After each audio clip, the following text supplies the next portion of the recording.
ជំរាបសួរពុកម៉ែបងប្អូនថ្ងៃនេះមានរបស់ថ្មីទៀតហើយបាទចក់ញក់ជាមួយឌីណាមួយស៊ីហេងបាទប៉ណ្ណាំងអីអានេះប៉ណ្ណាំងទូកប៉ណ្ណាំងទូកទូកទៀតធ្លាប់ប៉ណ្ណាំងក្នុងទឹកទូកនេះប៉ណ្ណាំងលើគោកបាទជាមួយទូកណាបានទីលើកនេះបាទមើលបង្ហាញទូកសិនមើលលើកមើលស្អាតអូបាទមើលទូកគេបាទទូកស៊ីហេងមួយក្បាលខ្ញុំក៏ដោះគូបាទឡៃថ្មីជាងគេបាទរៀបចំរួចแล้ว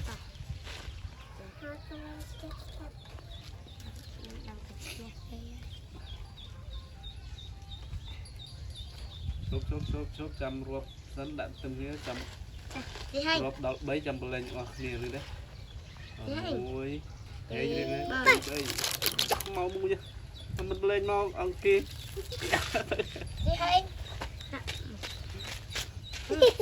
ហេអត់មកឌីណាម្ដងទៀតងាកចេញអូនងាកចេញអូនមកអង្គុយអីបាំងកាមេរ៉ាដល់ម្ដងទៀតឡើងទៅដល់អញអត់ប្រឡែងអូទូឌីណាលឿនណាស់បាទមិញ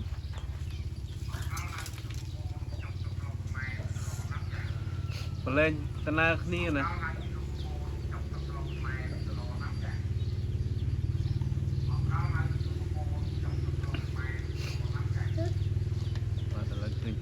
ដើម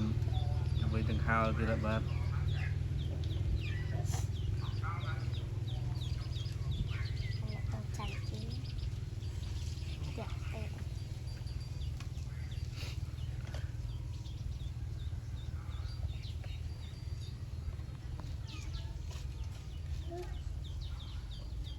មិនយូរចော့ញក់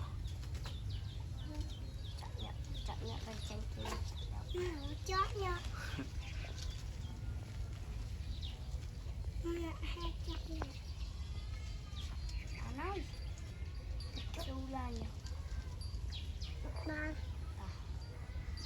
រាប់សិនដាក់ទឹមគ្នាដាក់ចូលដីសិនចាំរកដល់3 1 2 3ប្រឡែងចាក់មកបាទអូទូឌីណាមកនៅទូចော့ញក់អត់មកទេបា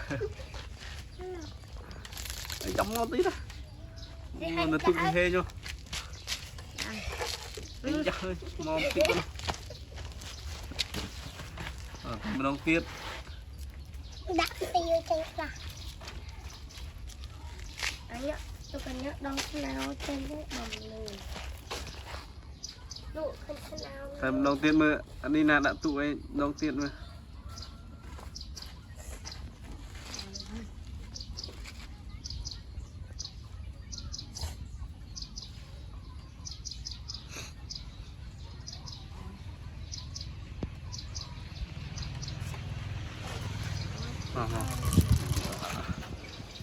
giờ mà lấy ruột chết sao này mà chết lên